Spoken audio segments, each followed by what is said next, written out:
Hello Doctor Who fans, and welcome to another review. Now, the reason I decided to do this video on Monday is because of the new releases by a character of the 3-figure B&M exclusive sets. And I just got them just today, and I wish to show you exactly what is actually different between these sets and the original releases. Now, starting off with this set, we had the fourth Doctor set containing the fourth Doctor from the Pyramids of Mars, the K9 Mark I and Leela. The Pyramids of Mars fourth Doctor is pretty much the same. There's pretty much no difference between that, and I think there's some slight tweaks with the Leela. There's a cross between the image of the Fendel Leela and the Sontaran set with Leela and the Time Warrior set, that's the one. Leela and the Sontaran. And that's pretty much a cross between those two leaders. And the main focus of this set I'll be discussing is the K9. Now, here is a comparison of the original K9. Now, as you can see,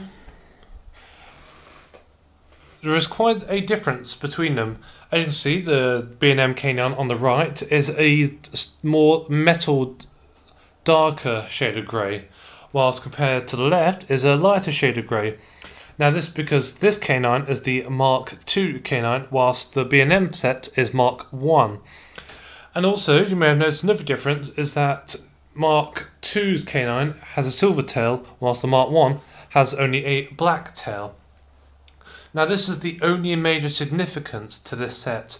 The other two figures are basically re-releases, whilst the K9 was only ever exclusive to the Forbidden Planet 4th Doctor and K9 set from the Warrior's Gate. So it's good to see they've done a re-release but not an exact re-release. So it's good to see they've done another version of K9 but not the same, because obviously we've had quite a few rusty K9s in Series 2. Now on to the other set, which is called the Monster set, which is obviously you may find familiar, is the same title as the Ice Warriors Zygon Invasion Cyberman set. Here we go. It's a very bizarre set because it basically contains the Tomb of Cyberman Cyber Controller, 80s Cyberman, and the 2008 Sontaran. Just to clarify, these sets are made for new Doctor Who fans and budget collectors. So it's basically getting figures that might be rare but at a reasonable price, because you must remember the new Doctor Who fans with every season practically. So what came out a few years ago may be common to lots of Doctor Who collectors, but the new fans might not have. So you must bear that in mind, that new fans have not actually got these figures, but they might actually get interested in them. So don't be too surprised. And that goes the same with the Gold Dalek re-release and the Sonic Screwdriver re-releases, such as the Wave 1 and 2 that came out a few years ago. Now, as you can see here on the left, the Tomb of Cybermen Cyber Controller. The only major difference, as you can see, is the head. The body is pretty much exactly the same. Whilst here you can see the Cyber Controller's head is a light kind of grey, whilst on the re-release is a dark shade of grey. And you also may have noticed that there's a silver band that is not on here, but does appear on the Tomb of Cybermen version.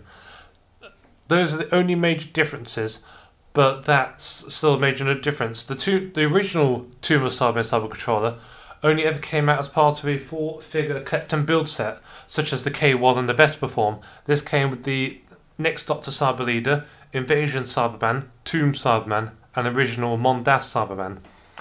And the only way you could get this figure is by collecting all 4 parts, or you buy it all together on eBay. But that is pretty much, they brought that out again, so it's good to see they've changed it as well, not brought out an exact re-release, because obviously we don't want the exact same thing over and over again. Next, I shall be talking to you about the Attack Cyberman in the middle. Now here on the left, I have the original Earthshock Cyberman, next to the Attack Cyberman. Now, as you can see, there's only minor differences, but as you can see here, the eyes are just silver, they're not actually being painted, whilst here, as you can see, they've been painted black. I'm not sure if you'll be able to see or not, but as you can see, the mouth is clear on the top there, whilst as you can see, it's a bit more darker grey there. And also, one of the bigger differences is, take a look at the boots. I know it's only a minor thing, but the boots, as you can see, are different. These ones seem to be more like ski boots, chunky, whilst these are more like, well, weddy boot kind of fits, if that makes sense. So this technically is still the similar Cyberman, but this is the Attack of the Cyberman, whilst this is the Earthshock Cyberman. So it's good they've done actually an accurate version of it. So now there is a familiar one. It's a shame they didn't do the Cyber Leader of this, but I'm still happy they did it regardless.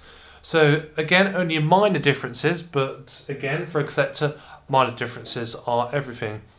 So that's the third major difference, the Attack Cyberman being made as a variant of the Earthshock Cyberman that became part of the Wave 2 set of classic figures. And at the end we have the Score Sontaran. That is pretty much exactly the same, and I still don't understand why they actually put that figure in. It would have made more sense just putting in a re-release of the Cyberman. Even if it was one we've already had, it would have made a lot more sense. It's just two classic Cybermen and Sontaran is just very odd. But apart from that, it's pretty much good, and at least we've got some funny new classic Cybermen. Especially the middle one here, because we have not had an Attack Cyberman yet. It's only minor changes, but in the end, we got one. There is also a third set, it's the Ninth Doctor set. It comes with a re-release of the Auton, Rose and the Ninth Doctor. That's pretty much an exact re-release.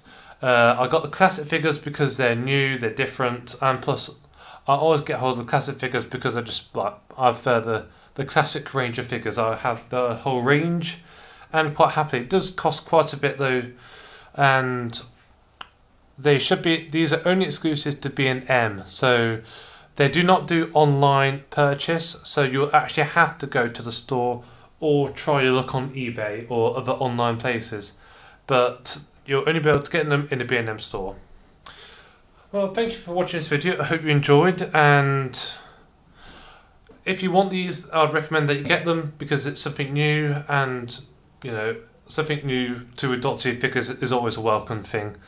They might be doing new figures next year. That's not been confirmed yet. Character have renewed their license, so you never know.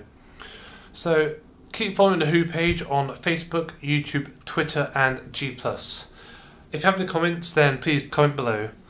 Thank you very much, and goodbye.